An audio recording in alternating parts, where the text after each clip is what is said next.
Oi galera, hoje a gente vai falar aqui um pouco, eu vou dar uma esclarecida para vocês como é que funciona o sistema educacional americano, que é um pouquinho diferente do que a gente tem no Brasil, tá? Então eu vou compartilhar aqui com vocês por etapa, um por um, para vocês verem se conseguem entender aí um pouco melhor essa salada de termos e tudo mais. É muito importante para você que tá no Brasil pensando em vir para cá e tem um filhinho, uma filhinha, ou você que acabou de chegar, ou você que teve um filho aqui, não tinha e agora teve o filho, etc. Então eu vou compartilhar aqui com vocês.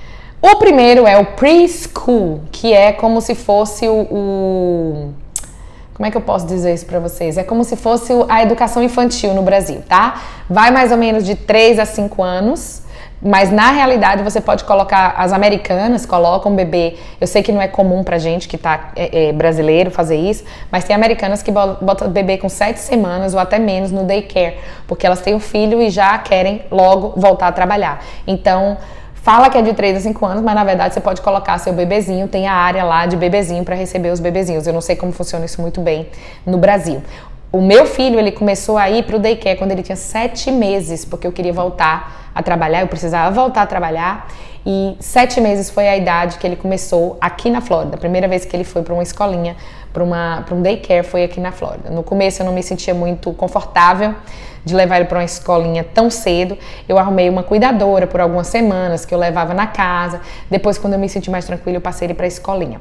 É de 3 a 5 anos e é um período que a gente paga por essas escolas. Eu não conheço aqui nos Estados Unidos, né? Pelo menos nas regiões que eu já andei, eu não conheço daycare gratuito, que eu acho que não tem, porque eles começam a ser gratuitos a partir dos 5 anos de idade, que as escolas públicas começam a oferecer, tá? Antes disso a gente paga. Aqui na Flórida é bem mais barato do que no norte, por exemplo, que é onde eu já morei. Eu tenho amigas lá que pagam daycare, mas aqui na Flórida é uma média de uns $150 por semana, mais ou menos, $200, 250. Uma média disso para você ter uma criança num daycare. Aí os horários variam. Pode ser de 7 da manhã até 6 da tarde. Outros começam às 8 até 5. Quer dizer, depende. Cada lugar é de um jeito, mas você vai ter que pagar. Você pode ter isso em tempo parcial ou pode ter isso em tempo integral. A próxima fase é o kindergarten. O kindergarten vem logo depois do daycare. Aí você começa, se você vai para uma escola pública, apesar de ter opções de privada, aí você começa a não pagar mais pela escola. É tudo gratuito, as escolas públicas aqui. Claro que você tem as escolas privadas também e em determinadas áreas é importante que você vá para uma privada ao invés de uma pública se o bairro não for bom de escola. Inclusive esse é um ponto primordial aqui nos Estados Unidos. As escolas, as casas, quando você decide comprar ou até alugar, você decide de acordo com a vizinhança que tem boas escolas, porque aí a gente matricula a criança por área que a gente mora. Então você não pode morar em um bairro e colocar sua criança em outro bairro, a não ser que você faça isso através de uma escola privada, tá? Mas escola pública tem que ser na zona onde você está morando. Esse é um dos motivos da gente ter comprado casa em Boca, justamente para que, em Boca Raton, aqui na Flórida, justamente para que agora, na época de meu filho estar entrando no kindergarten, ele tenha acesso a uma educação de qualidade, mesmo sendo pública, inclusive melhor do que algumas escolas privadas, tá? Então, o kindergarten é considerado 0 ano no Brasil, entre ali 5 e 6 anos é quando as crianças... A próxima é o elementary school. O elementary school, ele começa, é como se fosse o 1º ano do Brasil e vai até mais ou menos o 6º ano, tá? As crianças começam ali, vai entre 6 e 12 anos de idade, chamado de elementary, também é público. Tem muitos públicos de qualidade e tem as pessoas que preferem pagar privado por algum motivo, às vezes se é numa área boa por um motivo religioso, ou seja lá qual for o ponto, tá? Mas é mais ou menos ali de 6 a 12 anos, de 7 a 13, porque tem crianças que entram quase fazendo 6 anos, então já entram quase fazendo 7 anos, vai ser o caso do meu filho, então... É mais ou menos esse período. Gratuito, lembre-se, esse é um excelente período para vocês começarem a salvar, economizar, separar um pouquinho todo mês para pagar lá na frente o college das crianças, que eu ainda vou falar sobre isso, tá bom? É o middle school. O middle school é como se você está saindo ali do elementary e está indo se preparando para o high school. Tá? Então é mais ou menos ali entre os 11 e os 14 anos de idade, a depender da faixa etária da criança, ainda a escola gratuita, de preferência que você esteja numa área uma vizinhança boa, porque aí você vai ter acesso à escola de qualidade, gratuita, boa, tá? Então essa fase aí é considerado middle school, preparação para o high school, 11 a 14 anos mais ou menos. O próximo agora é o high school, ele dura uma média de 4 anos, né? E diferente do Brasil, vocês têm algumas matérias que são obrigatórias, mas fora isso, você tem já no high school, depois ali dos 14, a criança está com 14, 15 anos, você já vai ter um currículo eletivo, significa que já nessa idade você pode você já pode definir o seu futuro estudantil a partir dali. Você pode definir que você quer focar, você sabe já nessa idade, não sei como, tudo bem, mas né, é assim que é.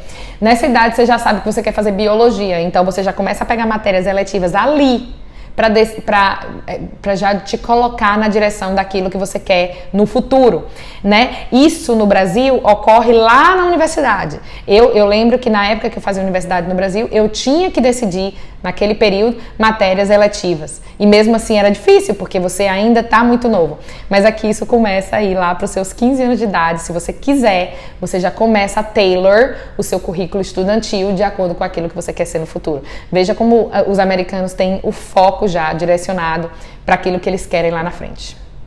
Qual que é o próximo agora? A gente chegou no college.